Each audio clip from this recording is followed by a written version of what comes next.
Good morning. I'm Louis Malfaro. I'm the proud president of the Texas American Federation of Teachers. Woohoo! And I want to start by thanking Ross and Veronica, their members, their staff, our volunteers. It's great to see so many AFT members here in the house. Thank you for staffing the tables. Thanks for all the great materials that you're handing out. Thanks for showing up on a Sunday. Ross is right. If we're going to win these fights, we're going to have to keep showing up.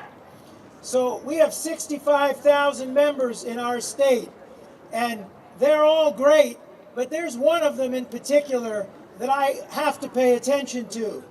That's my wife. She's a counselor at a pre-K center. She came home this week. She had taken a group of 3- and 4-year-olds to the YMCA because they're learning to swim under a program sponsored by a couple who lost their child in a drowning accident. And this couple is paying for kids at my wife's school to learn how to swim. So she was there at the YMCA with these 4-year-old kids, and she was talking to her students. I didn't mention this, but she's a bilingual teacher.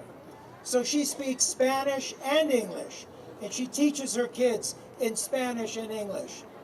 And as she was talking to the kids, a man walked by and said in a loud voice, "You need to teach those kids English." That man made a mistake. And my wife went up to him and said, "Don't you dare disrespect these children.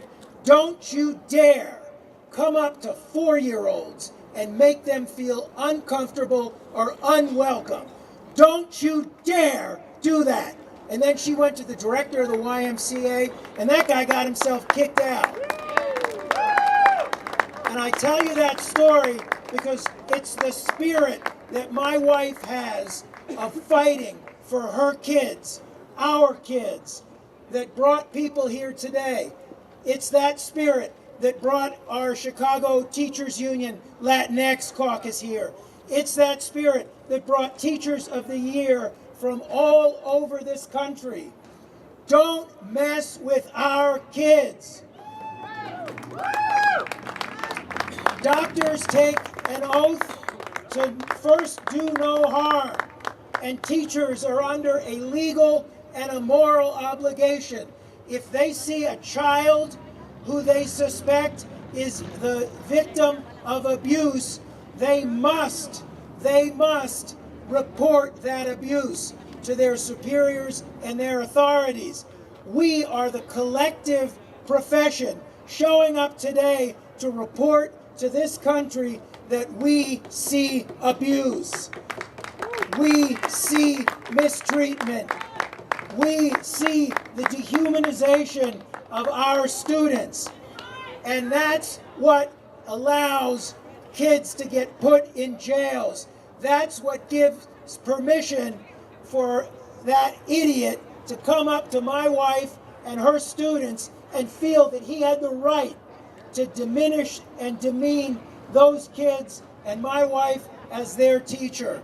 We cannot allow this abuse to continue.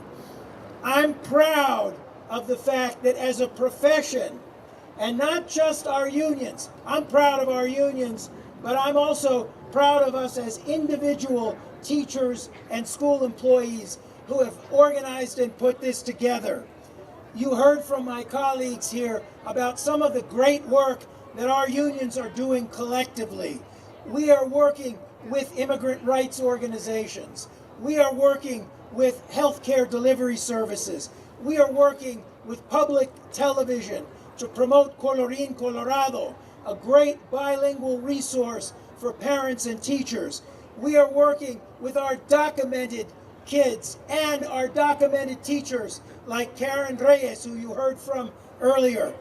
We are holding citizenship clinics like Veronica and her local have done.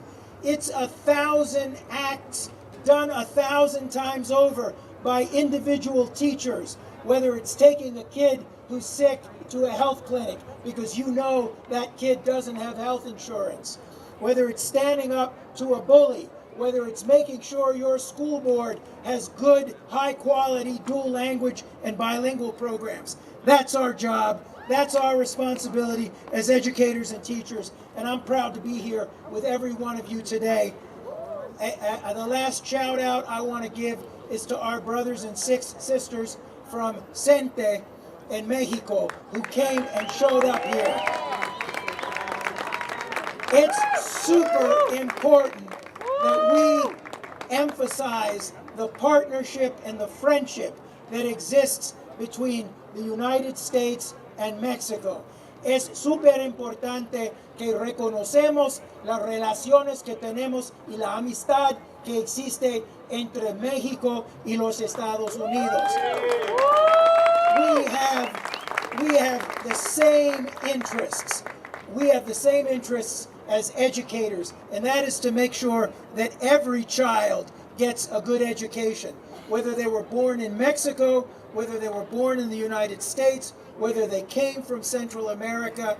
You heard it from our brother Jorge, who spoke eloquently about the basic human right to an education.